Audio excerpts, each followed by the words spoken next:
What's up, everyone? It's another video. Randip and Dan here with you, and we got to talk about the NHL's trade deadline. It just passed. 17 deals went through this year. One of the slower deadlines, but some impact trades were made. Dan, let's start it off. Who's the winner, or do you have multiple winners this year at the trade deadline? You know, I think there's a lot of winners here, but the one that I love the most was the Blockbuster deal between Washington and Detroit. And I like it for both teams, man. I think the NHL really needs to have more blockbuster deals like this with a lot of foresight from Detroit's point of view, but even for Washington, very much in win now mode. And you look at their top six now with Anthony Mantha, and it's about as formidable as anybody's. And that's why I like this for them. They take a chance on a younger player. It's an expensive chance, but we know what Mantha can bring, the size and the whole package of scoring along with it. You have some cost certainty there, which is very important for the Washington Capitals as they try to maximize whatever years they have left with Nicholas Backstrom and Alexander Ovechkin. Love the move for the Capitals. Okay, and Mantha is one of those players that playing in Detroit, maybe losing got to him. He wasn't as consistent this past year, but he does have 50-point potential. He's gotten close a couple of times. He's at 24 and 25 goals in his career. So, you know, he's got that upper echelon, maybe that kind of that B-level offense.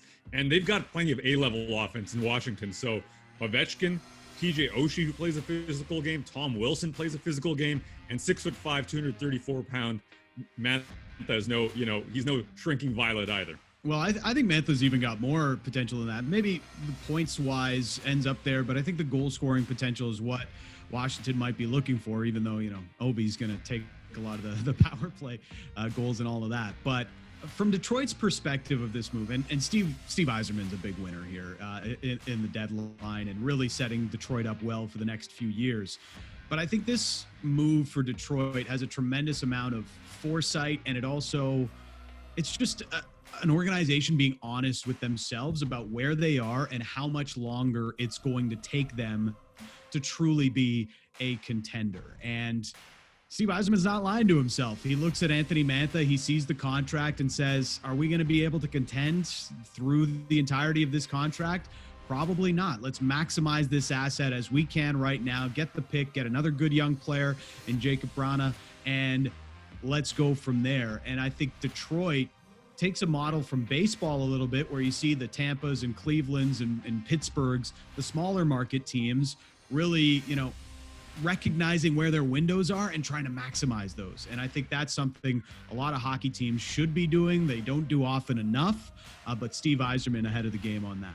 It's a strange situation where you say Washington could be a winner here when you give up that much, because let's be honest, they gave up a lot to Detroit in that deal. But Mantha, it does seem like he's a player that's got more to give. So huge risk here, but we'll see what happens. I like it for Washington and Detroit. If you're in a rebuild, you got to go all in. You got to accumulate those picks, and they got a pretty decent player in front of. The winner for me, it's the Boston Bruins. We're talking about a value pickup. Of course. I know what you think about Taylor Hall, but think about the price that they just paid for Taylor Hall. Lazar and Bjork pretty much cancel each other out, right? Guys with some potential, but you're not going to win you a trade. You get Taylor Hall for pretty much a high second-round pick. This is a guy that's going to be slotting into that second line. He's the number 4 option on the Boston Bruins. He's not your go-to guy. And really, he called his shot. He wanted to go where he wanted to go, which was Boston. And that's why when we're talking about winners, the Boston Bruins have to be. They needed 5-on-5 scoring. And Taylor Hall, you can criticize him. You can be a fan, you're not a fan of him if you want to be. But one thing is possible. Well, one thing is definitely true here in this case is that his ceiling, his potential, is the highest of anybody that was traded at the deadline. Maybe Mantha aside, or maybe Mantha included, but we're talking about Taylor Hall, who's a Hart winner. For a second-round pick, Boston Bruins are the huge winner. They're the biggest winner because they got value on this. If he hits his ceiling or even gets halfway there reach, this is a huge win. I'm glad that the rest of the NHL has now taken to what I've thought about Taylor Hall for a few years now. And look, I mean, I can't deny it. You know, we've talked about it in the past. I'm not a big fan of Taylor Hall. I think he'd been overrated. But given the return on this deal, he's not as highly rated anymore. I mean, Nick Foligno went for more. You could argue Sam Bennett went for more at this deadline than Taylor Hall did. I think he's hoping that there's a long-term relationship here with the Boston Bruins, probably hamstrung Kevin Adams a little bit, who is an obvious loser at this deadline in Buffalo, and what's going on with the Sabres and how they didn't really maximize any of their assets that they traded here at this deadline. But look, Boston is going to be in tough, and I still think it's very likely that, a very good chance, I should say, that they don't get through the first round. I mean, just look at the East Division in the NHL now. You've got the Washington Capitals with Anthony Mantha. You got the New York Islanders with Kyle Palmieri and Travis Zajac, and also Pittsburgh went out and got Jeff Carter. So it's going to be murderer's row for everybody in that East Division. What about a loser, Randip? I'll throw out the Winnipeg Jets. Okay. I think the Jets are a team that needed to do more. They go out, they get Jordy Ben, who had, you know, relative to the rest of the Vancouver Canucks, was playing pretty decently through the course of this season. I think they just needed to do more. They're the one team in the North that I think could really give Toronto a fight, and they needed that big-time defenseman. They didn't go out and get it. Okay, but they made their big move with Pierre-Luc Dubois. That was their game-changing decision. Yeah, I was a little disappointed on the Winnipeg Jets, but the team I'm looking at right now is also in Canada. It's the Edmonton Oilers. You have Leon Draisaitl, you have Connor McDavid, you have them in their prime right now. Every year, you should be looking at making a move and trying to make that team a little bit better. And I'm sorry, but Dmitry Kulikov ain't gonna cut it. That's not what you do when you want to surround, you know, your best players with some potential to do some damage in the playoffs. And secondary scoring, I've been saying in these videos the last 2 or 3 weeks, that's something that Edmonton needed. That's where they needed to make a move. And outside of Draisaitl and McDavid, which are two of the best players in the league, you know, in that bottom six, definitely that second line, especially when they put Draisaitl with McDavid, you need another punch. You need somebody who can play on the wings and can create, maybe with a Ryan Nugent-Hopkins. And they didn't do that. So for me, the Edmonton Oilers, even though I'm so high on that team because of their high-level talent, they had an opportunity to strike this year, Dan, because of the format this year. There's a very good chance a Canadian team's going to make the Cup final or at least get close to it. And I think they kind of flushed it down the toilet. I disagree on Edmonton. You know, they know that they've got a long window ahead of them with McDavid and Draisaitl, right? So, okay, yeah, they got to re-sign Ryan Nugent-Hopkins this offseason and those things. But, you know, they've got some good young players coming through. And Ken Holland knows that he's got to have a good pipeline of young players coming and adding to that core and those two guys that they've got at the top of the roster.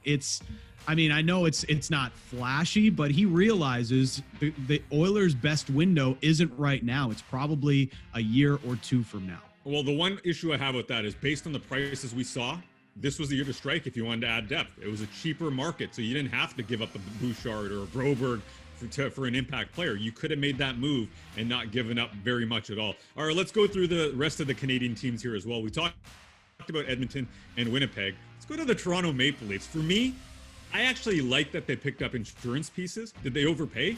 Sure, but they're in a win now mode. I'm going to be nice. I think they addressed their needs. I'm going to give them a B-. I actually like the work that Dubas did. He added depth. Wait. No, but the price. You being nice is a B-? Yeah, man. I'm a tough marker. I just told you that. Tough marker. Unbelievable. B-. Okay. You know what? I'm going to give the Leafs. I'm going to give them an A. I know we've been harsh on the Leafs here on our regular segments through the weeks. Commenters are probably still going to be mad at us for whatever reason.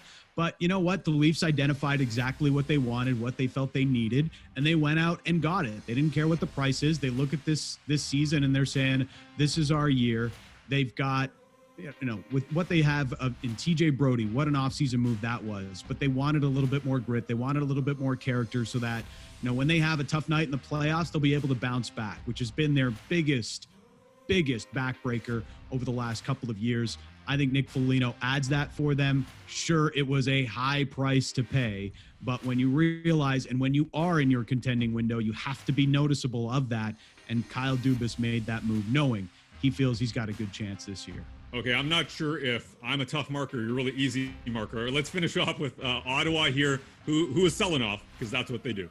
Yeah, Ottawa, you know what? They do what they do. They get a B from me.